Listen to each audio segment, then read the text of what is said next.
This is a CC Radio podcast.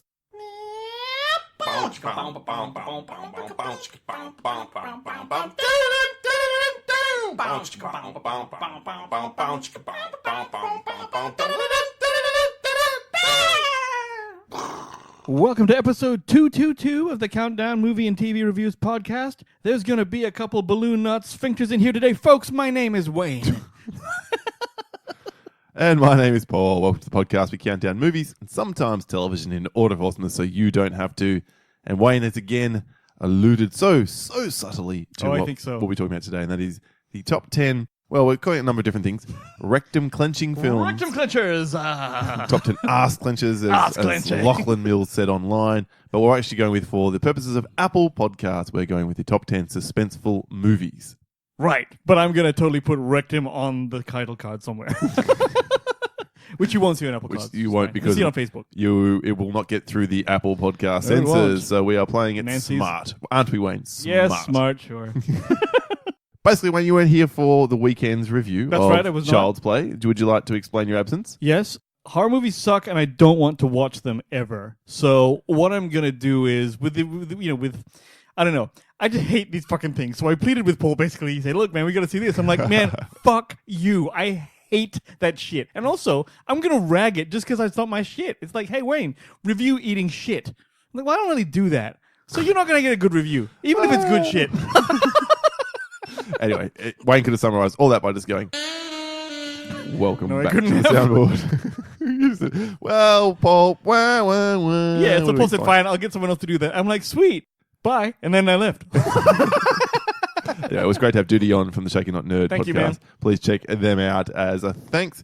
And today, though, it's it's not a horror film, although there might be some horror films on the list if you found them particularly suspenseful. I think you'll be intrigued. Yeah, it's a big, wide open topic, this one. So genres of all kinds could enter the fray. It should be which a lot of fun. Really. Yeah, all right. The only other thing, really, at the top of the show in terms of an admin thing, is to acknowledge the winner of last week's show versus show returning format after a few months. Was it us? We had the New Zealanders on, Sam and Stacey Hurley, who were good enough to join us to count down the top 10 movie parents. Nice work. Yes, in our home court, advantage has returned after we were soundly beaten by IMDb Journey podcast earlier in the year. We're still checking into the election results on that one. Then China could have been involved. We're not sure. China. But Wayne pressing approve was definitely involved. I told you Asia, all right?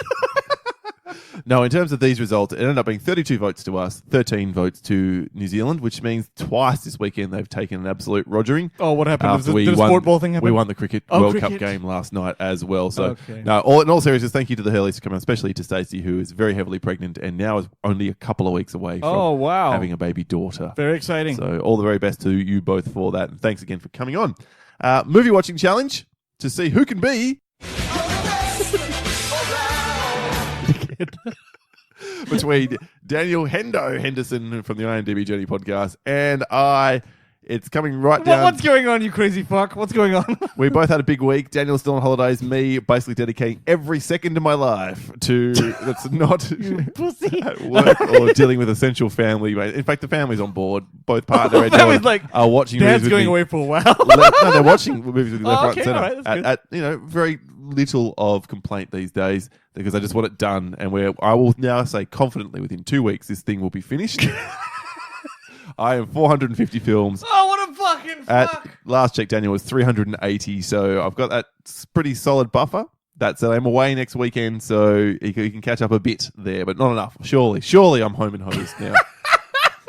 We've also decided if you are the second behind my good self in terms of finishing this challenge, we are going to send you a Countdown Movie and TV Reviews t-shirt. That's right. We have merchandise. I haven't mentioned for about 2 years on the show. Yeah, we got a little merchandise. Yeah, and we've made about $0 in that last 2 years. Yeah, look, I'm thinking about making it coffee mugs because that'll be coffee mugs. Okay, so if you prefer a couple of coffee mugs rather than a t-shirt, you can have that too. Maybe we can have both. We get both. Yeah. If one gets his ass into gear and makes it, you can have a coffee mug. Absolutely. But at the very least a t-shirt. Absolutely. Yeah. Wayne's been busy making a YouTube video for about 8 months now. I know, I'm really shit at it. Sorry, guys. I think he gave me a guarantee of 14 days ago. It'll be done in 14 days. How's it going, Wayne? Great. Remember 14 days? Anyway, we have to my point is, I'm shit. Keep drinking your coffee out of your own mug. That's it for the preamble then. On the other side of this music cue, let's get into it then. The top 10 rectum clenchers. Rectum. Dynamite drop-in money at broadcast school has really paid off.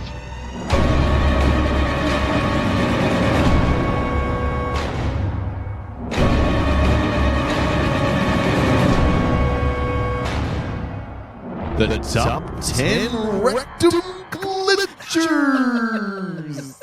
That was pretty good. That was Is your topic for this week's countdown. And Wayne, how did you go about making this list? Was it a tough one? Was it an easy one? really, really difficult, okay? Because lots of movies are suspenseful, and in fact, that's probably the thing I find good about them if they're not funny.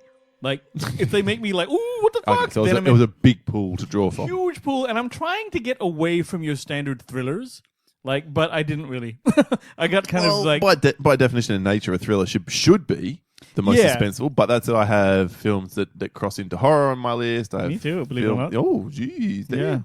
Yeah, mostly I would say the two genres that are most represented in mine. Yeah, they could be interchangeable ones here and there, but the truth is, these are almost like the 10 I want to talk about that are also Sure. the best, or among the best. But you could argue others. And there's a couple of very familiar directors on my list, I have to say. Sure. We spoke about not that long ago in a Yeah, Versus I was thinking episode. that. I actually avoided some of those because I already talked about them. Yeah, and also a couple of very new films on my list as well. No, that's cool. So yeah, it should be interesting. Why don't you lead us away then? Your number 10, most suspenseful / rectum clenching / anal cleansing. Sphincter Film. slanging. Yeah, okay. My I number guess you shit yourself. That makes yeah, sense. so shitty. Yeah. My number 10 was. You ready for this? You ready for this? Oh, hang on. I'll get to the right soundboard page. Please. Now I'm ready for this. Here we go. The Descent. What? Inconceivable. Yeah, that's right. So any one of our Patreons knows that recently Paul and Jared railroaded me. Actually, the rest of you too. You all voted for it. The Facebook listening community voted Yes. I was- almost to a person. There was like 3 or 4 souls and you who were like, no, don't make watch this. Don't be mean. Well, yes, I was made to watch The Descent, which is an horror movie that Paul enjoys and Jared also enjoys. Went to his sweet ass place in like his hood, and he has like a theater in his house. Very, sat down, very, very nice setup. very fly. I jumped quite a bit, but for this movie here, it's about 4 girls who go down spelunking. 6 girls. 6 girls who go down spelunking. Is it 6? Oh yeah, right. There was 6. They just ended up being less, if you know what I'm saying. Sure. And they go down there, they get trapped, and it turns out there's fucking monsters down there and shit. All right? And it's quite the claustrophobic, bit of a gut wrencher, actually. We were sitting there Yeah. at that big screen. Even Jared said, oh, I don't like this part because it feels like everything's closed down on you. And if you're at all claustrophobic, which I'm pretty sure I am, Now you are. now I am. I had some problems good pick. with it. And the truth is, I didn't actually, because it's all underground, you never stop feeling that shit's about to go down, which means it's quite suspenseful. No pun intended. Yeah, exactly. Coming up, going down. Yeah. So, I actually think that this one is. Look, I would never watch this on my own, but as it happens, it's quite a good example of like suspense as hell, motherfucking. And if you want to hear Wayne's live reaction to that, you can join our Patreon, and the link is in the show notes. And there's a whole sort of 7-8 minutes dedicated to it. We had a mobile recording going and just checking with Wayne every so often during his viewing of the film. God. But a good pick, and not on my list, surprisingly enough. No, it's Probably- there's so many. There's so Probably many. should have been, but yeah, as you said, it was being a sport for choice type countdown. Maybe the brief was too wide. My number 10 though is a Denis Villeneuve film, one which I think you dig and saw a lot later than I actually saw it. It's from 2013. It is Prisoners. Dude, it's on my list. Oh, damn! Prisoners is the shit. Prisoners is a very, very good film. Very hard film to watch, especially as a parent, Oh yeah. which is probably why it snuck in on my list at 153 minutes long. It certainly takes its time. And within the first 20 minutes, Hugh Jackman's daughter is kidnapped. Yep. And as the father of a daughter, that is just heinous to begin with. Oh yeah. And I would have watched this right around the time she was born, so Not good. Yeah. Not good. You're already thinking bad shit because that's how humans are. which is why it probably made such an impression. And then it's him. He thinks he works out who it is. He takes this intellectually handicapped individual, kidnaps him basically, and starts torturing him because he thinks it's this kid. Yeah, and the whole I time... say kid, it's Paul Dano. Paul Dano, and he's, so what is whatever. he, 30 years Yeah, old, yeah, whatever. yeah. But because he's Youngish man, yeah. He plays younger because he's handicapped. And then meanwhile, Jake Gyllenhaal is the detective who's actually assigned to the case, and he thinks there might be some vigilante justice going on. So all that's playing out, And will the daughter be rescued? That's right. And, And oh my And Hugh God. Jackman doesn't even want to do any of this shit. He's just doing it because he hasn't got a choice. He has to get his daughter. He doesn't want to do it, but he's much more down for it than Terrence Howard is. Oh, yeah. Because it's exactly, yeah. But he's, yeah, there's probably an element of that. But like, again, you said you can sort of, you get it. And it just doesn't let go of this movie. Like, I think it's like the shit. It's from the second it's there to the very end, like the final scene. You're wondering shit. So I think that's, it's way higher on That's my true. The film does leave it on a certain point. Weird thing about this film, I have actually seen it a couple times, 3 times, and each time I'm Three actually... times? Yeah, 3 Damn. times. Because one time I didn't know what it was, and the second time, and the second time again. I Didn't know third what time it again- was. Yeah, I did. I was sitting there going, I was watching Ooh, it what's half... this prisoners thing? No, it was. I remember watching... I can't remember why, but it was on, and then I Is this just a caught 70s it. show about a whole bunch of women who've been put behind bars? Well, the weird thing, I forgot that I'd seen it before until after the second time I'd seen it. So each time I was like, ooh, what's going to happen next? I say this with respect, and as your friend, Yes. drugs are bad. I okay? know, motherfucker. I just said... To be honest, I was like this before. So, all right. Princess, good call. That's my 10. Nice one. My number 9. This you may not consider quintessentially a suspense film, but I found it a suspense Agatha Christie style movie, and it's in fact The Hateful Eight. Oh, Yep. really? Yes. Do you know that when I was trying to figure out what I liked about this show, because I saw it again as well recently. They're very long movies, so I can't see them over and over. But these... Especially not if you're in a movie watching challenge. no way. That'd be like 7 or your movies. It will take. Yeah. So, because it's the whole Quentin Tarantino thing, fine, you're assuming violence is that, whatever. But when they're actually all in the house together and it becomes like a whodunit, I remember long after I'd seen it, that was the thing I liked about it. The fact that we didn't know what was going on. And then at the end, it turns out the whole time there was something else afoot. But that also wasn't like on the cards for me. This was a cowboy movie that became like that. I just found the suspense was the thing I liked about it. So it's number 9 on my list. Okay, well, a little surprising, have to admit, but... I know, it's that's the thing. I was trying to go for not typically a suspense thriller, but this thing, suspenseful, big time. Okay, yep. For me. I guess when I'm on board with a Tarantino film, I actually and think quite a few lists had Reservoir Dogs on it. That- Not on my list. that would have gone with me, except it was just that one scene that was suspenseful for me as opposed to the whole film, whereas this one here, The whole film. as soon as they got in, I mean, look, it does take a while. Take about an hour to get in. but Yeah, yes. you're right. Once as soon as I get in. So the most of the film, shall we say. Fair enough. My number 9, not at all similar. In fact, it's a film you've never seen and never shall, because I would never recommend it to you. It's a French film. I've spoken about it before. Mm. It is Martyrs from 2008, directed by Pascal Laguerre. Mm-hmm. I'm just going to keep making up French names. I don't care. Just hit the middle note. Basically, it's a film which follows a family who are going about their normal day, and then 2 women break in, and one of them starts gunning them down with a shotgun. Oh, yeah, I remember this one. Yeah, and it turns out that she believes the dad and the mum, by proxy, were involved in her kidnapping and torture as a child as part of this secret organization for whatever weird reasons. Events continue along, and shit goes really, really south. This sounds really horrible. It was high on my list of most disturbing films of all time. Yep. Like, That's the never opening's so like, what the fuck? And you're like, kind of happened. barely can catch your breath, let alone unclench your ass. Oh, God. Yeah, I'll never see that one, so I believe you. No, so we're just going to move right along then into your number 8. My number 8 is a fan favorite. It is Inception. Yep. So, in case no one knows, that's the sound from the movie that's famous. Maybe no one knows. That was perfect. I'm sure. Yeah, I'm sure. Okay, so rather than talk about everything that everyone has seen about this, the basic real deal about making this suspenseful is that on paper it should not work because it's way complex, very high-minded, doesn't wrap anything up in a bow, and it still doesn't give you a clean ending. But it's a way Nolan shoots this damn thing. Any studio head wouldn't have made this film, but just like Christopher Nolan does, he's too busy entertaining you. Even after the movie was over, I didn't know what was going on, but I remember being on the edge of my seat. Probably mostly at that scene when Joseph Gordon-Levitt was floating in the air. Yeah, when everything's turning because the car's gone off. Car's gone off. And I remember thinking to myself, holy shit, because that was when it was all, he's got to get there in time, he's got to put those people under that shaft and all this sort of shit. Man, all the dream sequence crap that you have in this, I think it was probably that was not confusing but perplexing, and that's why you're struggling to understand it and you're chasing after the film the whole time. But again, you're still entertained, so now it's suspense. That's why I think it's the shit. I know, seemingly obvious choice, the only one on my list though. Not on my list, No. but I can totally understand Yeah, why. yeah. It is on yours, and I don't know. It's one of my favorite films of all time, It really is. Do I find it suspenseful?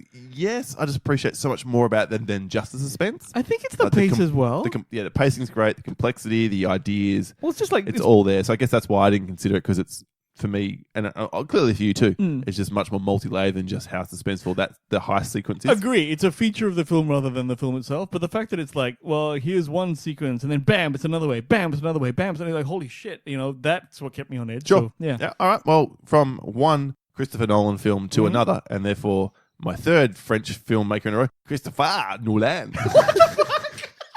No, Christopher Nolan. I'm going with, however, Memento. Yeah, I wondered if you, because Memento is the shit, no doubt. Go on. And it's a completely different kind of film than Inception. It's much more small scale. It's just about a guy who's got antegrade amnesia. He can't form new memories, and he's trying to puzzle through who killed his wife. Yep. Joe Pantoliano's in it, and Carrie-Anne Moss is in it, and the film kind of marches in two different narrative directions until you finally reveals what the hell's going on. And the whole time you're like, what the fuck, what the fuck, what the fuck? At least I was. I think you're right. Like you said, it's smaller scale. Inception felt suspenseful. That was the mood of the film. I was uneasy. Whereas Memento, you're like, what the fuck's going on here? Because it's sort of getting told sideways, backwards, or whatever. It was, by nature of its format, unsettling. And I get why you would totally... I'm sure a lot of people would agree with you. I do. Yeah, I mean, very suspenseful for me. Very...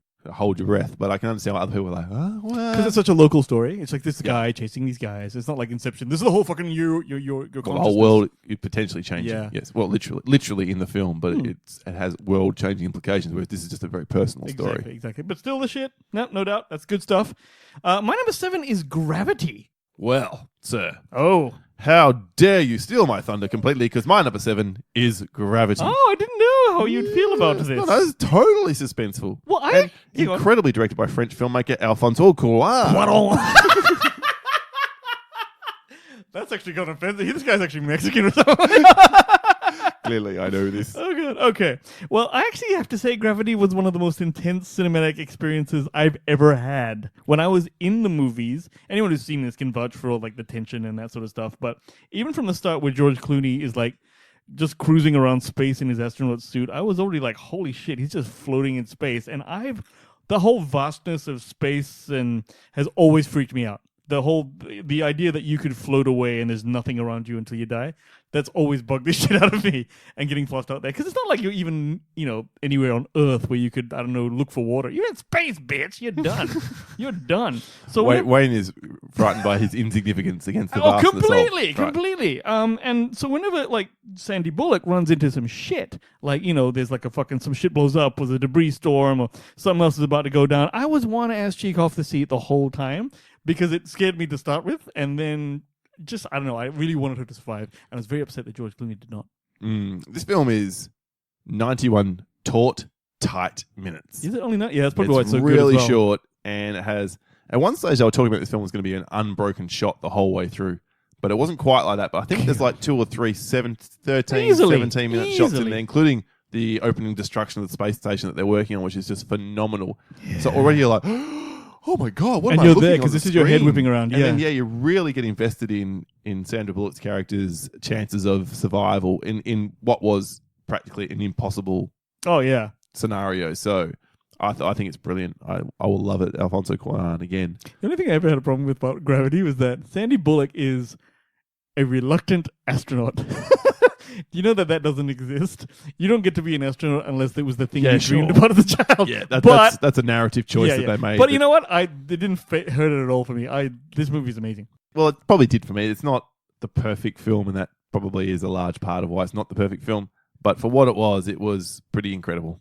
That guy's just the bomb. Like there's some above the fucking field filmmakers. Cuarón is like that. Did you ever see Roma? Oh, except for that. I bet you lots of people love that movie. All right, well, that's my and your 7, so your 6, sir. My number 6 is A Quiet Place. Oh, dear me. Oh, no, really? Dear me. Is it too low? How are we going to do this one Paul's today? about to do low, and it's going to suck, so I'm just going to keep going. Low. What the fuck? Low. I don't even know if that's like a Run DMC low. Low. What the fuck is that? For fuck. He's doing a Rage Against the Machine, which goes, for fuck. I hate that fucking song. These dickheads used to like it when they were kids. Which is why I still like that song. The song's amazing. Piece of shit. Which is why I use it, because I'm so Pissed off with your at 6, motherfucker. Well, this is one of those films that I did not see, but ended up doing so at Paul's insistence. It is probably the idea of a silent-ish movie or a movie where silence is very key is not a new concept at all. Dates back to about the 20s. Yes, where they had silent movies. No, this is where the silence is a feature of the mill. But why this one became the shit is that I think it's that the story and characters are particularly strong. I actually care about what happens to these folks. But more than that, we'd have to say the bathtub scene in sort of the centerpiece like scene where she's giving birth and cannot make noise because monsters will kill everyone. I actually was surprised how into that scene I was. How like holy shit, I was freaked out. It's very well made. John Krasinski directing.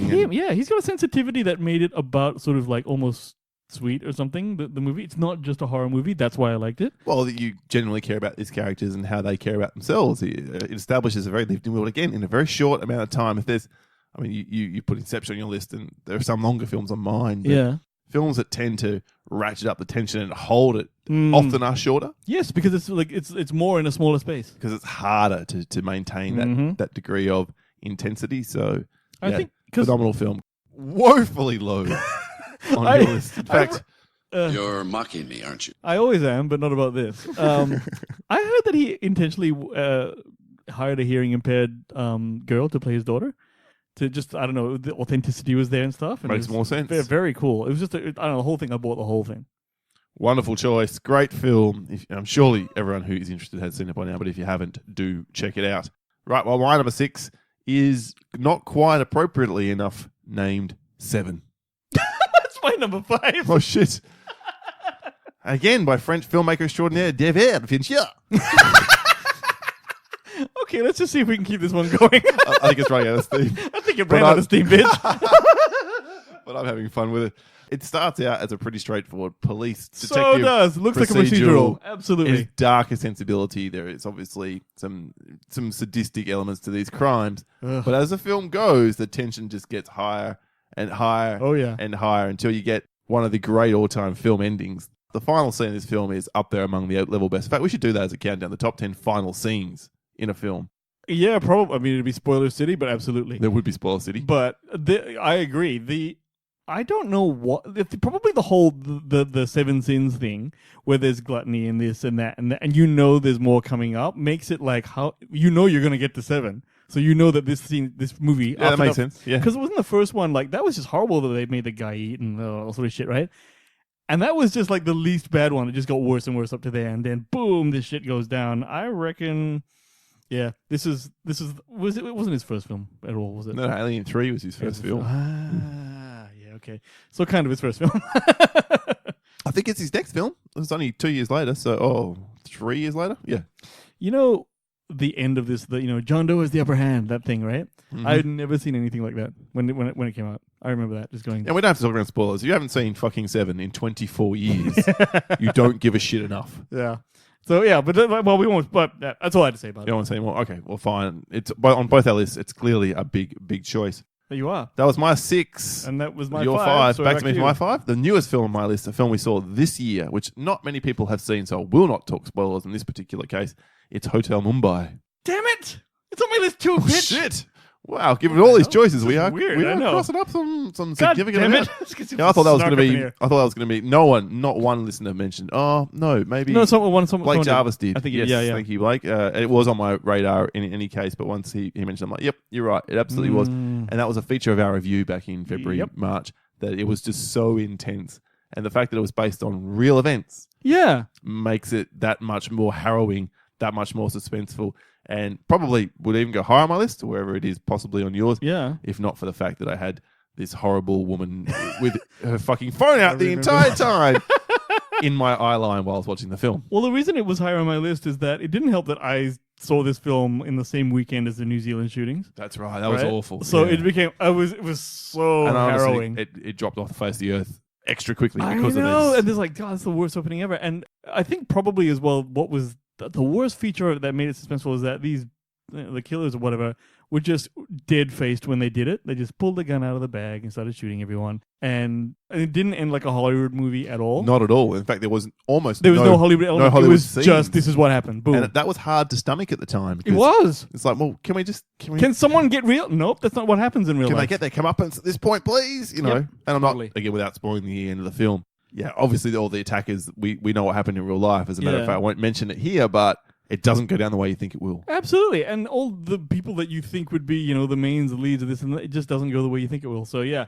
nuts-ass movie, people. Hotel Mumbai. See it if you want to get depressed. Okay, yeah, 100% agree. So much, it's on my list too. So that's my 5. My number 5 is the real Denis Villeneuve vehicle that should have been on here, Sicario. Yeah. Yeah. Lots of people had it on their list. I know that I like this one I more wanted than you. to, but then I'm like, no, that's not being true to myself because I didn't like it more than these 10 films. Yeah, I know, and I did. I was like, and it's not just we know the you know, crossing the border scene where basically the freeway. It. If we were talking scenes, that would be it. Yes, it would scenes be that there would for be me. it. Yep. And the dog barking stuff, that was all good. But it wasn't just that. From the very beginning of the film, the FBI agents or the TAC team or whatever are casing this drug joint. Shit goes down real bad, and from then on, you know that anything could happen in this movie. And then the way it's filmed, even to the way he shoots and stuff, you're somehow never back off edge. Like you're just everything's a little bit what's behind that corner, what's behind that bus. That's why this whole movie for me was like suspenseful. So yeah, I can't argue. And I think lots and lots of people agree with you there. Yeah. I don't know what it was. It's a film I definitely should rewatch. I think so. And at the time, I think the buzz was so high about this movie, and everyone loved it so hard. By the time we saw it, I'm like, oh yeah, oh really? It was good. Damn it, that stuff is such a hard, you know. And the second one, I liked the second one. Second one's fine, and then I saw it again. It's not as good. It didn't hold. It's not as good as the first one, but it was pretty good. I thought it was pretty good. Like most films, you got to be in the right headspace for whatever you're going to watch. Absolutely, and that's tough. Yeah, if you're not up for it, and I think maybe I was in the right headspace for Sicario 2. So my initial viewing, I liked it not more than the first one, but I liked it as much. Yeah, yeah. And then second time, not what I've seen again, I'm like, no, what am I talking about? It's not even close, not a patch. I reckon definitely check that one again. There you go. You can watch. Oh, it's too long. It was too long. I got to power through to finish it after 2 weeks' time. All right. Well, my number 4 is another David Fincher film, and this one is a film where you just don't know what's going on all the way through until the end. Yeah, which one? The Game. Dude! Oh my god. The Game fell off my list. Oh, dear me. It was supposed to be on here. Oh, no. God damn it. All right, fine. Could that be a game-saving or game-winning move? Changing is the joke I would have gone with, but all right. Either way. The Game is the shit, son. The Game is the shit. It's so the shit that Wayne had it at 11 or lower. No, here's what it was. I compiled my list and it was late. And it must have just dropped off. Aren't you? Yeah. Oh, yeah, here it is in honorable mention. Cocaine is a hell of a drug. Yeah, fair enough.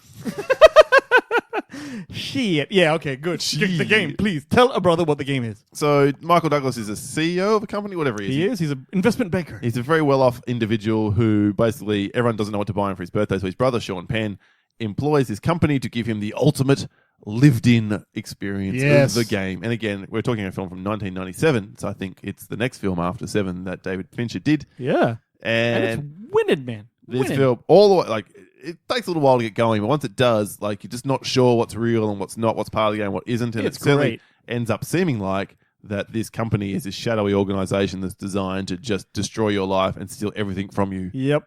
The way that it goes and the way that it's put together, it's just way entertaining. Michael Douglas has all kinds of dad issues and shit. And Therefore, so does Sean Penn. Yeah, and the way that it ends is like, I don't know, they actually show you how they kind of engineered this ending on the way that it should go down, and it was really, really cool the whole way along. And again, you don't know anything, like Paul said, until the end. And even then, you're like, what the fuck was that again? You know, that kind of good shit, but executed beautifully. Yeah, and it might not hold up to, like, oh, does it all work out when you know the ending, but it holds up well enough. I actually think that one of the reasons is it's one of my favorite films, right? For real. 11th favorite. No, I just forgot how to put it. I don't know how it fell off. This shit happens sometimes, people. It's enjoyable to watch. You're actually having a good time seeing what's happening. I don't know how to explain it. It's just a good director puts scenes together that are pleasing to your eye and your soul. So that's what this is. Okay, cool. Your number 3, sir. My number 3 is a largely unknown film that I have mentioned before, but I really think everyone in the universe should check it out. It's called Running Scared. And it is a Paul Walker and Vera Farmiga movie. That's right. I think this is an excellent film. This movie is an unsung No, it's a good film. sleeper. But this high on the Absolutely. rectum clenching list? Dude, let me tell you about this goddamn movie, everyone. It stars Paul Walker in absolutely the best role of his life, with Vera Farmiga, Chaz Palminteri, and it's about this low-ranking thug, Paul Walker, who's entrusted by the crime boss to dispose of this gun that killed a bunch of cops, right? So he does that. He hides the gun, but then his kid and his kid's friend, they see where he stashes it, steal it, and then the entire film doesn't ever stop right until the end. Paul Walker and his wife, who's just a normal person, not a gangster or anything, they run the gauntlet of running in through this movie one day.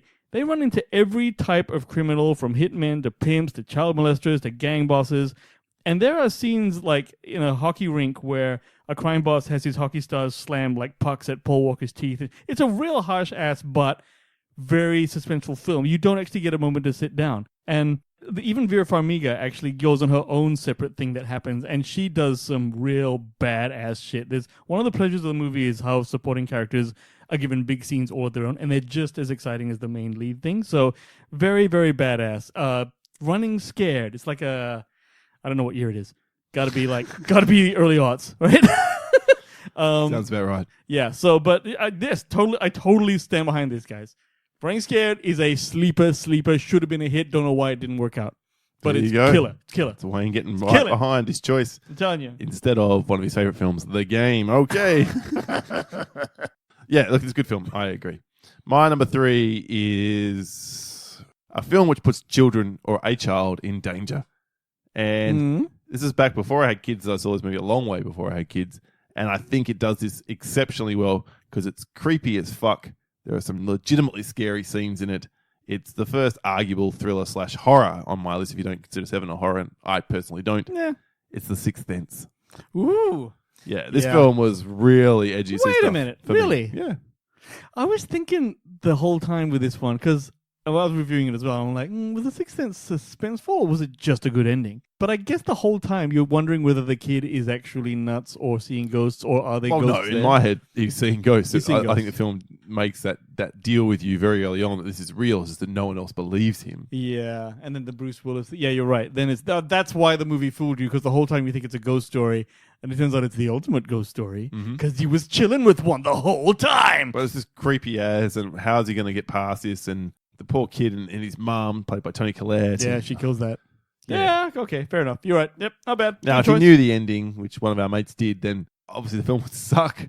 But if you didn't, I guess found it it would. very far less suspenseful because, Yeah, like anything, if you know the ending and how it all plays out, especially if that's the hinge that the movie banks on. Absolutely. unless it's a true story like Hotel Mumbai, where they managed to put in fictional characters, so you just don't know what their fates are going to be. Yeah. And then that's a clever way of getting around that problem. Okay, good one. My number 2 was where I put Prisoners, son. That's how high mine Whoa. went. Yeah, I'm telling you. Oh damn! I guess I am a Jake Gyllenhaal fan. So high. Yeah, because I don't know. It's one of the things. Sorry, Adam Sandler. Is that what you were doing? I don't know. I don't know. I just 'Cause I realized actually didn't mind it. I didn't no mind one should channel Adam Sandler. No one. What? No, It's a there slap was on the wrist for There was a myself. time where Adam Sandler was doing very And well. That time was 25 years ago.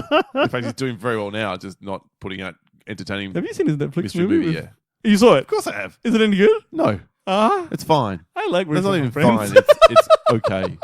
Okay. It's 2 stars. Oh, shit. Oh, it is your 2 stars. Yes, so my 3. 2 stars. All right. So 3. Automatic. Poor adjustment. Add 1 star. That's right. All right. So my number 2 is, of course, the greatest horror film of all time, the greatest suspense film of all time, one of the greatest sci-fi films of all time is John Carpenter's The Thing. Of course. I couldn't not put it on here. Yeah. It's not just that one scene where they were doing the blood testing. It's the That's whole the one I think of course. Once you get 20 minutes into the film, once there's something weird about this dog that comes on, the dog's face explodes open, and this creature comes out of it. After that, it's just like the whole way through the movie, right up to again. And there's something obviously about suspense and ambiguous endings because quite a few of our films have that. Yeah. We get another somewhat ambiguous ending, though. To me, it's pretty obvious. Everyone dies. Really? Yeah, no one's coming to rescue them. I don't care what a comic says 20 years later. But what if, just for a moment, so Kurt Russell and the other dude, they're sitting there, Keith and we've David. sit here for a while. Okay, yeah. So, and if it's one of them, let's say it's Keith David. Yep. Because in my head, if it's going to be anyone, it's going to be Keith David. Can't be the hero for Wayne. Yep. Well, the hero would know, and then he would stop. I don't know. What? He can't He's not the hero anymore. He's the Thing. That's the whole point. But if he was the Thing, he would have just torched Keith David. There wouldn't be no sitting down having a chill kind of shit. The Thing would also be obviously intelligent enough to know it's one, and you can to take its time and enjoy this moment. Oh, so the Thing now is like a pervert? Okay. Perverted. It's like, I've won. I'm relaxing. I'm basking this. This guy can just freeze to death, and I want to freeze to death, and it's all good. He wants to freeze? Is that what the Thing That's does? what I said. He can just freeze again in the ice and wait till it gets found till the rescue team arrives. Oh my God. What a horrible... Yeah, you're right. This film is phenomenal, and I don't need to sing its praises anymore. It's number 2 for a reason. Okay. It's incredibly suspenseful. Just thinking about the internet. All right, people. My number 1 is a movie that also Paul put me onto. And What? it's totally not what you expect because it's a fucking Korean film. It's The Chaser. Really? Yes, it is. This came from one of our listeners who put us both on to watch it. Yes, it was. Actually. I can't remember. Sorry, I can't remember your name. But The Chaser is a 2008... I am shocked. Oh, dude, I had a lot of problems with this film that I didn't tell you about. Not problems in terms of it affected me. 2008 Korean Can film. I just make one request? Please. One soundboard. Please. Take it back! This is not the most suspenseful film of all time. Absolutely buggered the shit out of me. Let me tell you why, though, okay? It's about a disgraced ex-policeman who runs a small ring of prostitutes who must... And he has to find this guy who's killing all his call girls. So it's tense, it's really brutal, and it was inspired by a real serial killer. Now, the reason it's number 1 on my list is that, possibly because of the fact that it was a foreign film, I expected a fairly run-of-the-mill thriller. And being a foreign film, those things rarely surprise me. Okay, they just don't. Because some of them are like, I don't know, I won't rag on foreign films, but it's not necessarily my jam. But this one is purposefully nothing like an American movie. It is anything but. The lead protagonist is flawed, and that's not uncommon, but in this film, his flaw doesn't necessarily have an arc that makes him a better person at the end. He just gets more fucked up like life. The principal chase scene involves like this foot race through these narrow nighttime streets of Seoul. No exploding cars. All the climaxes and shit are a result of everything that has come before. And I think probably the biggest deal is that it unapologetically doesn't give you the moment you want. Like, the thing that makes it pure suspenseful is that there'll be like a brutal killing of some poor woman happening in a small building right next to where the police are. And normally it'd be like, oh, they're right outside. They're going to stop it. And it just doesn't give you that moment. And you're sitting there, you're frustrated the whole time. And it happens over and over and over. And I remember it bothering me more and more and more each time. And that's why I was impressed by it. So I think you just nailed why this film would never come near this list for me. Why? I found it more frustrating than I did suspenseful. Though it has one particularly great scene. Yes. And I don't know, man. But like the thing is, well, I guess the reason that it stuck out for me is that if it's thrilling, but it's really disturbing me, for some reason, this one didn't turn me off. Like I ended up impressed. Yeah, that's also odd. Yeah, I ended up impressed. So usually, I don't know. I can't understand why this is my number 1. But if you haven't seen it, I think it's on Netflix. Chaser? Maybe not. Don't know. Anyway, not anymore. Korean Not film, Australia anyway. Yeah, worth a look if you like that sort of thing. So yeah, my number 1. All right. Well, you didn't give us your recap, so how about you do that now? Sorry. This is too quick. That's right. That's what she said. 10 was The Descent. 9, The Hateful Eight. 8, Inception. 7, Gravity. 6, A Quiet Place. 5, Sicario. 4, Hotel Mumbai. 3, Running Scared. Take it back! Suck a dick. 2, Prisoners, and 1 was goddamn The Chaser. And That I is really so dig it. shocking. Totally down with it. I know it's a surprise, this list, because my list does surprise us sometimes. It does. All right. Well, my 10 through 2, and then no surprise, my number 1 if you've been playing along at home. My 10 is Prisoners, 9, Martyrs, 8, Memento, 7, Gravity, 6, 7, 5, the first double-worded title, Hotel Mumbai, 4, The Game, 3, the most wordy, The Sixth Sense, Yeah, number 2, The Thing, and my number 1 is, of course, A Quiet Place. Number 1, Cracker! Yeah, man. Wow. And here's my basic argument for why it should be and is my number 1. Yeah. And you didn't see this in cinema, so No. that's why it's lower on your list. That's why I sort of worked out there and I stopped giving you a hard time. Apart from the fact I get to say, no. We all got a hard time for that. Hey, if that gets you off, that's always just... No, it's the cinema I was in. People were so invested in not making noise. It became that much a part of the viewing experience That is pretty that cool. it was rectum clenching on its own. Yes. Like there was some dude whose phone went off. I've told this story. It was the opening night of the football season last year, and obviously he just pressed the wrong button or whatever else, and suddenly Bruce McAvaney's voice was like, "Oh, off a step, he's kicked that," and he's like fucking fumbling for his phone, and everyone's shooting daggers at this guy, and he's just sinking lower in his seat. Oh, that's good. Yeah, and I hear other stories about people not, buying their popcorn, whatever, and being too afraid to chew it, too loudly to That's annoy the cool. people next to them. You know what? There's no doubt that that's going to make it a better experience. So no doubt with as that. we've discussed before, going to a cinema with a crowd of people who are into a movie, Yeah. there's no better movie watching experience, I don't think. Cool. Unless it's a porn, in which case, probably not so cool. Also less quiet. Although kind of quiet if you're in your mom's house. That is it. There are our list of rectum clenching, anal clenching, Balloon nut butthole. suspenseful films. What did you think? What did we miss? Did we catch your favorite, or did we miss? You can let us know. There will through be various tons channels. that we missed because Might as well just do the how do people get in contact with us now, and then we can do some honorable mentions, and then we can do the pop 10. Sure. You all can find us by Googling the Countdown Movie and TV Reviews. We're on Facebook, all that sort of shit. Or you can send us an email at thecountdownpodcast@gmail.com. We're on Twitter at the Countdown PC. Similar, I think, on Instagram, though we rarely use it. Yeah, we'll get there. You can check us out on the Podbean app and our Australian website where we host with our good friends, Comic Confidential, ccradio.com.au. Check us out there and indeed all the other great shows in the network. Believe, Comic Confidential, and Potterheads. Yo. All right, then. Wayne, your honorable mentions, please, for this list. Good God. You might need to narrow it to 4 or 5. Yeah, I'm going to narrow it down. Inglourious Bastards, Yeah, okay. because all that shit. Cube, I had... Oh, the Okay. game. There's the game. Fell off a list. Don't know how. Well, because you put it there. Yeah, Shutter Island. And there's a movie called Deadly Pursuit that happened in 1988. Tom Barreto and Sidney Tom Barreto and Sidney Poitier. Poitier. Remember that movie with the fucking mountain and shit? And Kirstie Alley was in it Kirstie and Alley, shit? back when she was hot. I fucking In love that that movie. brief window. Totally. But she was great, and it was a great movie. If you like schlock 90s bullshit action, fucking fantastic. I'm not kidding. All right. I had just 2. I narrowed it down to Hereditary. Yeah. Oh, that almost made my list. Yeah, and The Strangers from 2008. What's that? It is a home invasion film starring Liv Tyler and Scott Speedman. Oh, really? Okay, cool. All right, that's it for our list. What about yours? We wrap up every episode of the show with a segment we call the Pop 10. Talk about Pop 10. Talk about Pop 10. Kicking off this week's Pop 10 with Philip Wilson. He had 3, obviously, which is what we asked for from all the contributors. 7, Shutter Island, there you go, mentioned right in there, and Prisoners. So there's first 3 came on. Then actually changed it. Hang on, if Annihilation counts, get rid of Prisoners, I'll put that one in. Oh, instead. really? Yeah. Interesting. Adam Miller. You just can't stop today. It's probably Adam Miller. Adam is the newest patron to our Patreon. What up, A to the M? You can check us out on the links in the show notes if you want to hear a whole bunch of extra content. Thank you so much, Adam, for your support, and indeed all the other patrons we have for the show. Y'all rock. Shutter Island, again mentioned. The Texas Chainsaw Massacre, the original, of course, and Get Out. He said the last half of Get Out had me holding all the shit in. Good one. Stephen Kroon, Sicario, there you go. Woo. The Thing, for me, and then Rear Window / Vertigo. It's too hard to choose between them. That's interesting. Have you seen both Rear Window and Vertigo? You know what? I saw Rear Window in English class, back Okay. in the Dizay, and Vertigo I don't believe I've ever seen. I saw Vertigo and Rear Window this year for the do you first time. What do you think?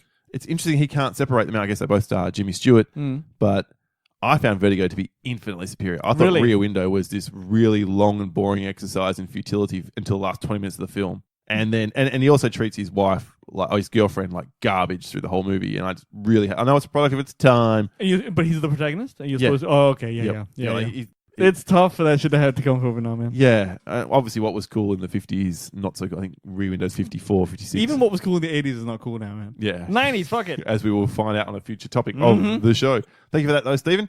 Billy Dunham, of course, good friend to the show, patron of the show, from the We Watch the Thing podcast. Do check out those boys. They do a great short form review podcast. Number 3, Misery.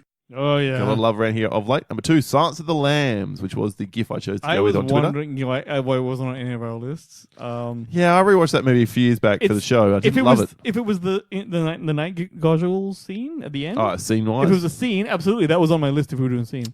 And number 1 for Billy, Gone Baby Gone. I haven't seen it. Do you recommend that I do? Yeah, sure. I thought it was a good film. I'm surprised that it rates so highly for Billy in terms of suspensibility. Mm-hmm. But Okay. perhaps you can let us know why. Nice. David Power, another high-level patron to the show, good friend, said Wages of Fear. For sure. I had 0 fingernails left by the end of that movie. Now, have you seen this? Yep. Okay, so I read up on it. I actually wanted to watch it before this ran out of time.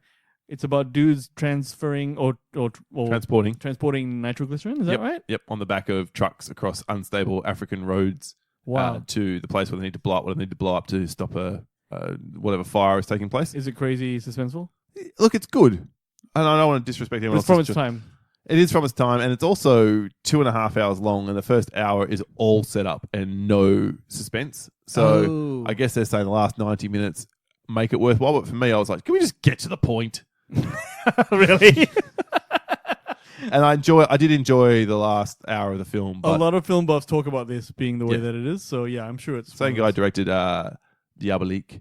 Oh, really? The French original, yeah. Oh, okay, something. The other ones then that he had, and he was very clever the way he worded this, like, I'm not counting Seven or Panic Room, much as I love Fincher, and not the Hitchcock classics. And what he wound down to were The Strangers, as just mentioned on my honorable mentions, and Deep Red, a Dario Argento film. Some high class shit. I don't know that one. Is Dario Argento high class? Well, it's just stuff I haven't done. Sounds foreign. From the Royally Rumbled podcast on Twitter, this was tough. Number 3, The Prestige. I thought might make your list. To me, it's just pure wonderful. So it's subseeded, suspenseful. Superseded? Yeah, superseded. Yep. Memento at 2 and 7 at number 1. Two Girls on a Bench podcast. Number 3, Rear Window. There it is, 54. 2 Signs. Is it M. Night Shyamalan? Oh, yeah, that could have got on my list. And number 1, Get Out. Satisfying rather than suspenseful, but I liked it better. Go watch a movie podcast. Kelvin from that show, Enemy of the State with Will Smith. I love that movie. I love that There film. you go. The original Girl with the Dragon Tattoo. I did clarify with him. He did confirm that. And Get Out, if it counts. Of course, Get Out counts. Why wouldn't it? Sure it does. Wes from the Via VHS podcast. Congratulations to Wes and his wife on their new baby, which has come along into the world in the last couple of months. Woo! Other than the film reference in the GIF, i.e. Silence of the Lambs, he had No Country for Old Men, I hate that film. which staggers me. Hate it. I look forward to your vote, Wes. The Prisoners and The Fugitive. But we love The Fugitive, man. Tommy Lee Jones, son. Don't try and repair the damage now, Wayne. Bitch, please. What Were They Thinking podcast. Oh, God, so many. But he's going with Silence of the Lambs, 7, and Gone Girl. Yeah. Gone Look, Girl. I love Gone Girl. I love Gone Girl. I think I'm mixing suspense and excitement a bit. But anyway, go on. Shaken Not Nerds, Duty, again mentioned at the top of the show for guesting last week on the main review. Number 3, Alien. Yeah. I can see that. Yeah. Number 2, the original Halloween, not that 2018 bullcrap. You can hear my thoughts on that in that episode. And number 1, as it almost always is for Duty, Hot Fuzz. Yeah. I don't know how that's so suspenseful. Jay Giles on Twitter had number 3, Blowout, Brian De Palma classic. Oh, I thought that one was great. Silence of the Lambs at 2, and Zodiac, another Fincher film, at number 1. Excellent movie. Excellent movie. Top10mm.com had 2 bunches of 3, so I'll just read the first because he said I may need a spare rectum. Wait Until Dark with Hepburn, Misery with James Caan and Kathy Bates, and Bone Collector with Denzel and Angelina Jolie. I know that movie well. Last 2 then to wrap it all up. First, so I was also guested this week on the So Wizard podcast, which was a great pleasure to get on there. I've been listening to those guys since I began listening to podcasts. So it was an absolute pleasure to join Joey and Mark Ellis, who was on our show last year. Yeah. Great guys. We had a lot of fun. We talked child's play and a lot of geeky, nerdy news. Please check out their latest episode for that. Joey's answer this week, though, number 3, Avengers Infinity War. Like having a panic attack for 2 hours as characters die. You don't know who's going to make it to the next movie. Good call. Number 2, The Raid Redemption, or The Raid as we call it here. They're trapped in a tower, and how the hell are they going to get out alive? The action never stops as characters die left and right. True. And number 1, The Strangers, again mentioned. How the hell are they going to get out of the situation they're in? Why are these people doing this? Scary as Strangers. fuck. Okay. And finally, for Movie Geek and Proud, Panic Room, The Sixth Sense, and The Game as their There it is. last choice. Thank you so much, everyone who gets back to us. Sorry we can't get through all of the responses to the tweets and on our Facebook community. We really, truly do appreciate all your contributions to the show. And that is it. We've already done the how you get back in touch with us thing. Straight into the ending of the show, Wayne. Do I need to use the elevator music? What's happening next week on the countdown? You most definitely do need to use the elevator music. I got it here. The top 10 guilty pleasure TV shows is kind of what I think that's what we're going to call That's it. exactly what we're going to call it. And that comes from top level patron of the show, Johnny Davidson. He said, how about you talk about some TV? How about you talk about some TV that you are guiltily pleasurable about? Man, I got so much of this shit. The comfort TV I put on when I don't want to think, which is all the time, and all that shit. You might be able to tell. Yeah. I think you'll enjoy this one, folks. I think it's going to be great. It'll be a lot of Nice fun. work, Jordy. Yeah, great choice from Jordy. Thank you so much. And if you want to be a top-level patron to the show, again, check out the link in the show notes and follow the prompts there to check out what it takes to pick a topic for us every 6 months of the show. Just so you know, the level for the direct-your-own show was locked. Yeah, I have opened it up now. But is now open again. We had, I hadn't realized we'd capped it, but we had, and we'd filled our cap. So we've opened it up a bit wider. Yeah, you want to bump it up? We'd love to have you. Great. And that is it for this week's episode of The Countdown, episode 222 of The Countdown Movie and TV Reviews podcast. It's been a pleasure. Wayne? Hello. I think the word there was goodbye. Oh. No, we're doing the My Name is Wayne thing, are we? Goodbye! Brilliant. You can't handle the truth. What? That is the soundboard. We will catch you. Is that how it's going to end? All right, fuck it. Yeah, folks. Word to your mother. I'm out. My name's Wayne. Cheers.